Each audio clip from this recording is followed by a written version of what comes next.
บอกยากมา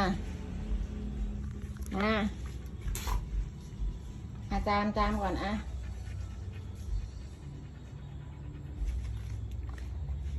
เจ้าคือบอกยากแท้บอกยากจังเราอะป้าเข้าห้องยุงกัดมาเหมือนเกี่ยวมาแล้วต้องถามว่าจะเข้าไม่เข้านับ1นับ2นับ3ลุกขึ้นมา